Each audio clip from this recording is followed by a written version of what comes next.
오늘 시간과 장소와 마음을 구별해서 하나님 앞에 예배하시는 우리 모든 성도님들의 삶의 자리 가운데 하나님의 은혜와 평강의 복이 함께 하시기를 주님의 이름으로 간절히 축복합니다. 우리 예레미야서 50장 11절로 20절의 본문으로 바벨론을 심판하시는 하나님이라는 제목으로 하나님의 말씀 나누도록 하겠습니다. 계속해서 예언서의 말씀을 묵상하고 있습니다. 올해 우리 감리교회 속회 공과의 내용이 이 예언서를 중심으로 한 포로 시대의 내용을 주로 다루고 있기 때문에 계속 예언서의 말씀을 묵상하는 가운데 있습니다. 그러다 보니 공교롭게도 매 주마다 다소 무거운 내용들을 나눌 수밖에 없어서 한편으로는 좀 안타까운 마음이 들기도 합니다. 우리 성도님들께서 열심으로 신앙생활 하고 계심을 알고 있기 때문에 격려해 드리고 싶고 마음껏 축복해 드리고 싶은데 계속 이렇게 조금 무거운 내용, 또 전쟁의 내용, 또 나라의 망함에 대한 내용들을 다루다 보니까 목회자로서 좀 부담이 있는 것은 사실입니다.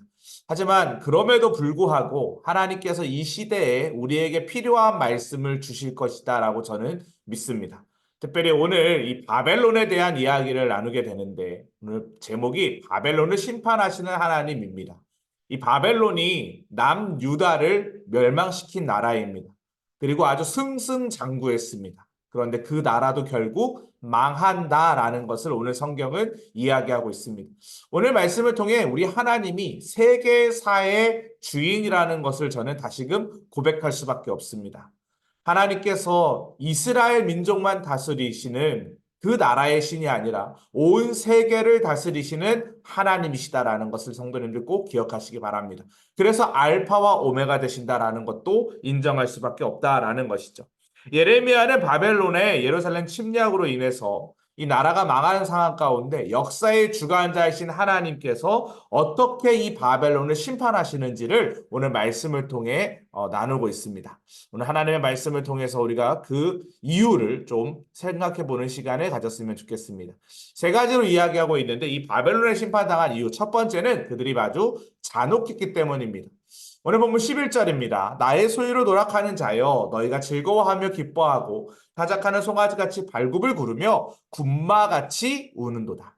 남유다를 향해서 나의 소유라고 부르신 하나님은 유다를 침략하고 착취한 바벨론을 이제 심판할 것이다 라고 말씀하셨습니다. 타작하는 날 한번 생각해 보십시오. 상상해 보십시오. 송아지가 얼마나 기뻐하겠습니까? 마음껏 먹을 수 있고 배불리 먹을 수 있으니 너무 기뻐하고 즐거워할 겁니다. 타작하는 날에 뛰어다니는 송아지처럼 지금 바벨론의 기분이 그렇다라는 거예요. 유다를 노략하고 아주 즐거워했습니다. 마치 오늘 본문 11절에서 13절은 행복감에 젖어 있는 이 바벨론을 이야기하고 있습니다. 그런데 곧 그들에게 어떤 일이 다가온다고 오늘 성경은 이야기합니까? 파멸이 다가올 것이다. 오늘 본문에서 하나님은 바벨론이 지금 즐거워하는 만큼, 행복한 만큼 수치와 치욕과 파멸을 당할 것이다 라고 말씀하고 있습니다. 그들의 땅이 메마르고 황량한 죽음의 사막이 되게 하겠다라고 하나님이 지금 말씀하고 계시는 것입니다. 분명히 우리가 이전에 성경의 이야기를 통해서 하나님께서 이 바벨론을 남유다의 심판의 도구로 사용하셨습니다. 그래서 오늘 본문에도 그 얘기 나오죠. 바벨론을 들어서 유다를 치도록 허락하셨습니다. 심판의 도구였습니다. 하지만 하나님의 백성을 잔혹하게 대한 그들에게 하나님은 또한 분노하고 계신다라는 거예요. 하나님의 뜻을 알지 못한 채 자신의 힘만 믿고 약한 사람을 업신 여기면서 핍박하는 사람, 오늘 바벨론과 같은 자들을 하나님은 가만두지 않으신다라는 것을 꼭 기억하시기 바랍니다. 성도 여러분, 우리는 하나님의 사랑을 실천하고 또 긍휼의 마음을 품어야 하는 하나님의 자녀들입니다. 혹 우리가 조금 물질이 있다고, 힘이 있다고, 권력이 있다고 좀 힘든 사람들, 없는 사람들을 업신여기고 있다면 회개하고 돌이켜야 한다라는 것을 오늘 본문을 통해 우리는 확인하고 깨달을 수 있습니다. 하나님의 진노의 대상이 아니라 끝까지 축복의 대상 되시기를 주님의 이름으로 간절히 축복합니다. 두 번째, 이 바벨론이 멸망당한, 심판당한 이유는 하나님께 죄를 범했기 때문입니다. 오늘 14절 말씀입니다. 바벨론을 둘러 대열을 벌이고 활을 당기는 모든 자여 화살을 아끼지 말고 쏘라. 그가 여호와께 범죄하였습니다. 자, 이전에 바벨론은 예루살렘을 포위하고 수많은 화살을 썼습니다. 고함을 치고 요새와 성벽을 처참히 무너뜨렸습니다. 공성전을 통해서 이 남유다가 멸망하게 되었다라는 것을 여러분들이 기억하실 것입니다.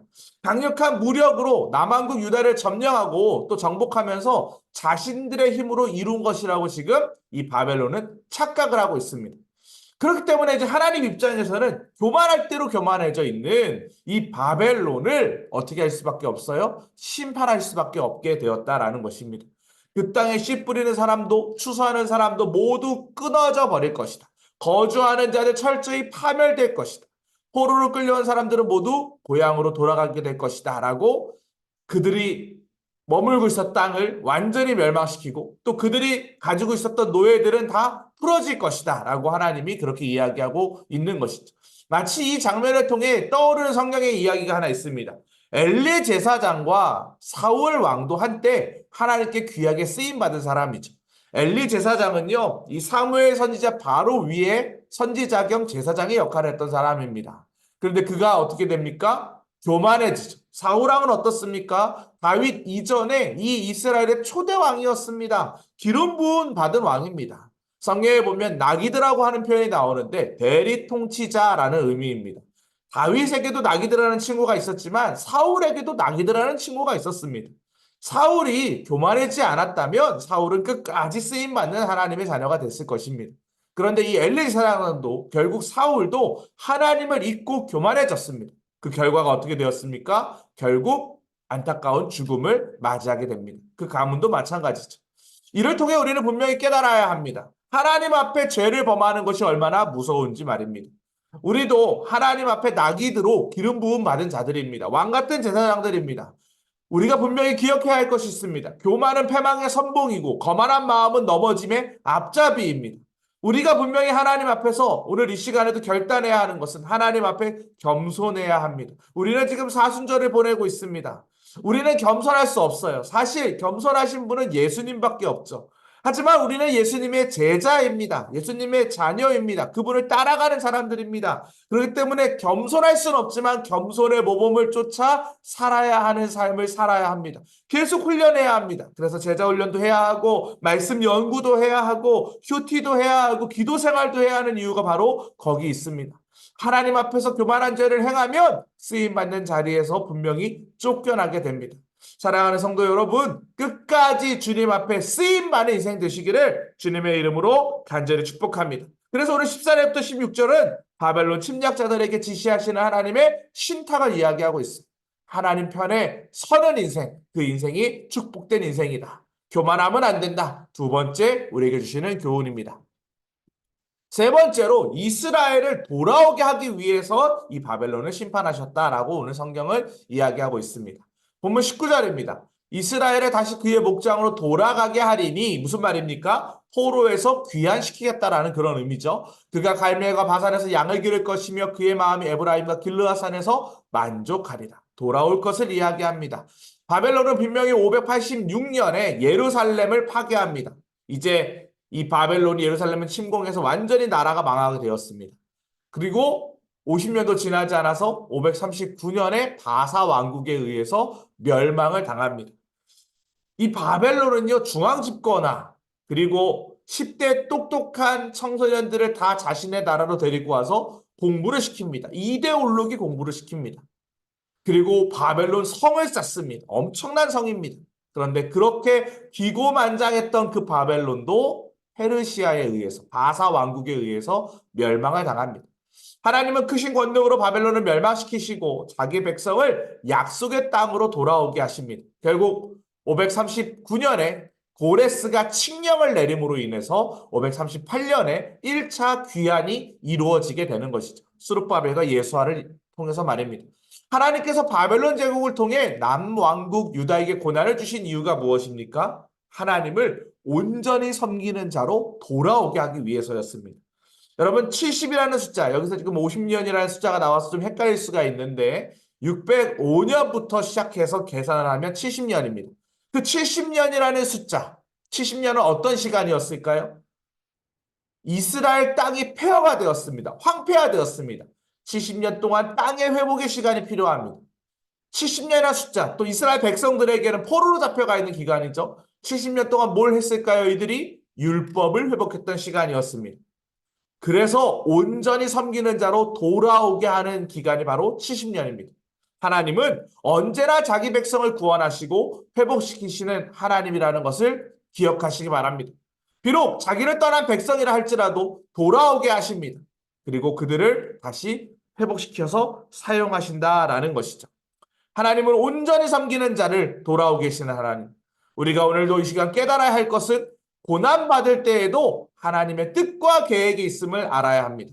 그래서 선지자들의 역할이 참 중요하죠. 우리가 지금 예레미야서를 읽고 있는데 예레미야는 무대 A 예루살렘에서 예언을 하고 또 바벨론에서는 다니엘, 에스겔이 동일한 예언을 합니다.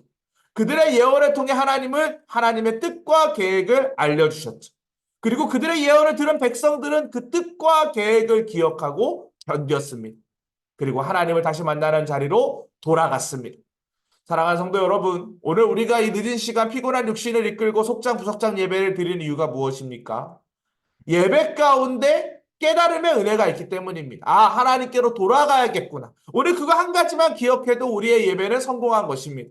하나님 편에 교만하지 말아야겠구나. 겸손해야겠구나. 아, 죄를 범하면 안 되겠구나. 회개해야겠구나. 이렇게 간단한 메시지라도 내 안에 심고 오늘 밤에 잠자리에 들 수 있다면 우리는 천국을 경험하게 되는 것입니다. 하나님은 오늘도 우리에게 말씀하십니다. 오라 우리가 여호와께로 돌아가자. 힘써 여호와를 알자. 하나님 편에 서는 것이 은혜인 줄 기억하시기 바랍니다. 그와 같은 은혜를 우리가 사모하는 마음으로 오늘 하루를 살아가는 것이죠.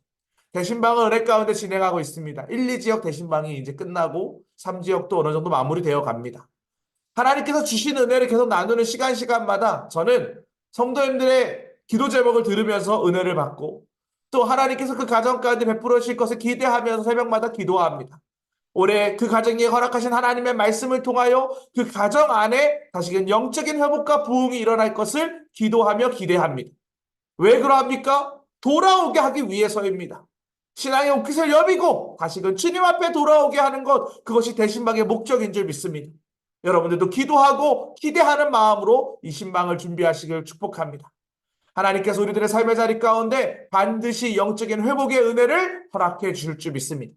우리가 이러한 마음으로 함께 기도하며 나아갔으면 좋겠습니다. 하나님 앞에서 교만하게 행했던 것, 모든 일들 회개하고 겸손하게 살게 하여 주시옵소서. 또 하나님의 자녀들로 우리가 구원받고 회복시켜 달라고, 또 생명 살림 축제를 위해, 가정을 위해, 속회를 위해, 교회를 위해, 반우와 나라를 위해, 담임 목사님을 위해서도 기도해 주시기 바랍니다. 이 시간 주여 믿습니다 하시고 우리 함께 뜨겁게 기도하겠습니다.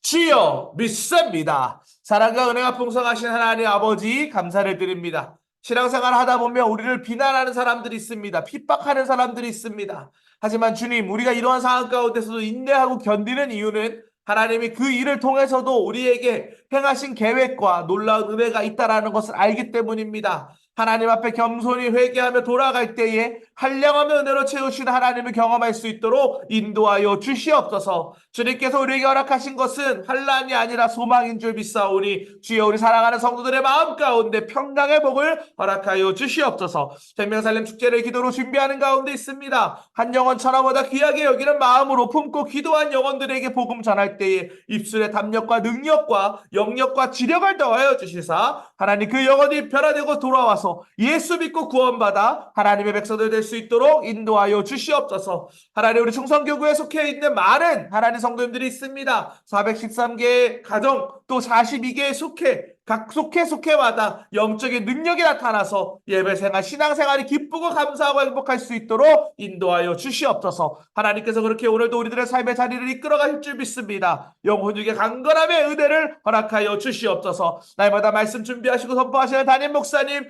영혼에게 강건함의 은혜를 허락하여 주시사 안검연축으로부터 자유케 하여 주시고 말씀 사역하실 때, 목양 사역하실 때 부족함 없도록 눈동자와 같이 지켜 보호하여 주시옵소서. 하나님께서 그렇게 인도하여 줄 믿사오며 예수 그리스도의 이름으로 기도합니다. 아멘. 이와 같은 은혜가 우리 모든 성도님들의 삶의 자리 가운데 함께 하시기를 주님의 이름으로 간절히 축복합니다.